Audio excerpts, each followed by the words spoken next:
Bhupalpally MLA Gandra Satyanarayana Rao Bhupalpally నియోజకవర్గ పరిధిలోని కొత్తపల్లి గోరి మండలం జగ్గయ్యపేట గ్రామంలో జై బాపు జై భీమ్ జై సంవిధాన్ పాదయాత్రలో భూపాలపల్లి ఎమ్మెల్యే గండ్ర సత్యనారాయణరావు కాంగ్రెస్ పార్టీ జిల్లా అధ్యక్షుడు ట్రేడ్ ప్రమోషన్ కార్పొరేషన్ చైర్మన్ ఆయుధ ప్రకాష్ రెడ్డితో కలిసి పాల్గొన్నారు. ముందుగా గ్రామం ముఖద్వారం బస్టాండ్ సెంటర్ వరకు పాదయాత్రగా చేరుకున్నారు. ఈ సందర్భంగా ఎమ్మెల్యే మాట్లాడుతూ మన దేశ రాజ్యాంగం అమల్లోకి వచ్చిన 75 సంవత్సరాలు పూర్తయిన సందర్భంగా రాజ్యాంగ విలువలపై ప్రజలు అవగాహన పెంచడమే లక్ష్యంగా ఈ కార్యక్రమం నిర్వహిస్తున్నామన్నారు. నేడు పేద బలహీన వర్గాల ప్రజల ఆకాంక్షలు నెరవేరటం లేదని ప్రధానికి పేద ప్రజల కంటే బడాబాబులు ముఖ్యమన్నారు. రాజ్యాంగం కేవలం ఒక పుస్తకం కాదని అంబేద్కర్, గాంధీ, పూలే లాంటి గొప్ప వాళ్ళ ఆలోచనలతో కూడిన ఒక పవిత్ర గ్రంథమన్నారు.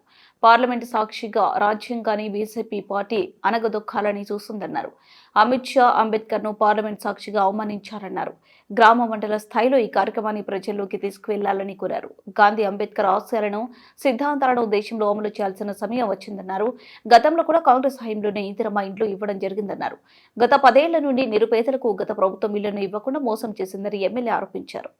నిర్వహించడం జరిగింది. కార్యక్రమానికి విచ్చేసినటువంటి ట్రేడ్ కార్పొరేషన్ చైర్మన్, జిల్లా పార్టీ అధ్యక్షులు ప్రకాష్ అన్న గారు, అదేవిధంగా మార్కెట్ కమిటీ అధ్యక్షులు మరి కృష్ణన్న గారు, మండల పార్టీ అధ్యక్షులు నర్సన్న గారు, ఈ మండలం ఇన్ఛార్జ్ మంత్రి నియోజకవర్గానికి సంబంధించినటువంటి సమ్మిరెడ్డి గారు, అదేవిధంగా సింగిల్ విండో అధ్యక్షులు విజయన్ రావు గారు, మాజీ జెడ్పీటీసీ సభ్యులు ప్రభాకర్ గారు, వీరేందర్ గారు, మన ఎన్ఎస్ఆర్ గారు, అదేవిధంగా ఎస్సీసీఎల్ రాష్ట్ర కన్వీనర్ మన రమేష్ గారు, మటిక సంతోష్ గారు, ఇక్కడ ఎంపీటీసీ రాజేశ్వరరావు గారు, గ్రామ శాఖ అధ్యక్షులు రవి గారు, అదేవిధంగా మన ఓబీసీ మండల అధ్యక్షులు బ్రహ్మం గారు, రమేష్ గారు, వెంకట్రావు గారు, వేదిక మీదున్న మండలం నుంచి విచ్చేసినటువంటి వివిధ హోదాల్లో ఉన్న నాయకులు, జగ్గయ్యపేట మా అక్క చెల్లెళ్ళు, అన్నదమ్ములు, పత్రికా మీడియా సోదరులు, ప్రతి ఒక్కరికి మా సురేందర్ కు హృదయపూర్వక నమస్కారాలు, ధన్యవాదాలు.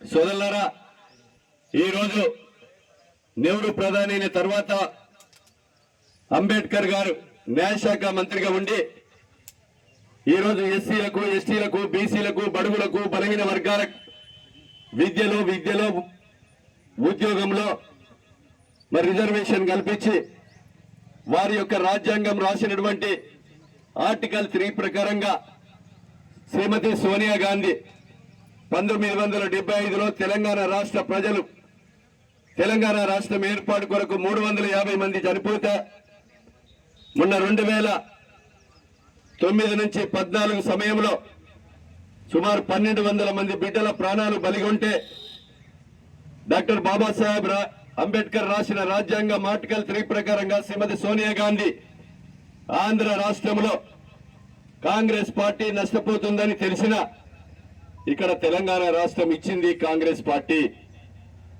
ఇచ్చినటువంటి పార్టీలో గతంలో ఉన్నటువంటి బీఆర్ఎస్ ప్రభుత్వానికి అధికారం ఇచ్చారు. ఇచ్చినటువంటి రాష్ట్రంలో మిగులు రాష్ట్రాన్ని అదేవిధంగా 8,70,70,000 కోట్లు అప్పు చేసి ఈరోజు మరి కాళేశ్వరం ప్రాజెక్టుతో కమిషన్ల పేరుతో దోపిడీ చేసి కాళేశ్వరము కూలిపోయి మిషన్ భగీరథతో వేలాది కోట్ల రూపాయలు దిగమింగి ఛత్తీస్గఢ్ కరెంటు కొని వేలాది కోట్ల రూపాయలు కమిషన్లు తీసుకొని ఈ రాష్ట్రాన్ని అప్పులపాలు చేసి వాళ్ళు చెప్పిన మాట ఏ ఒక్కడి కూడా అమలు చేయలేకపోయారు. దళిత కుటుంబాలకు 3 ఎకరాల భూమి ఇస్తాను ఇవ్వలేదు. అదేవిధంగా గిరిజన కుటుంబానికి 3 ఎకరాల భూమి ఇస్తాను ఇవ్వలేదు. ఇంటికో ఉద్యోగం ఇస్తాను ఇవ్వలేదు. ఇంటికో ఉద్యోగం దేవుడెరగ కానీ ఊరికో ఉద్యోగం గతి లేదు. రిటైర్డ్ అయిన ఉద్యోగాలు కూడా 2 లక్షల ఉద్యోగాలు ఇవ్వలే. అదేవిధంగా ఈరోజు ₹1,00,000 రుణమాఫీ 10 సంవత్సరాలు తీసుకొచ్చి అప్పుడింత ఇస్తే మితికి సరిపోయి అసలు కానీ ఉండి రైతు మీద భారం పడ్డాది. డబుల్ బెడ్రూమ్ అల్లుడొస్తే, బిడ్డొస్తే, చుట్టమొస్తే ఆ గుడిసె ఏడమడుకుంటారని నీతి మాటలు చెప్పి 2 సార్లు అధికారంకి వచ్చి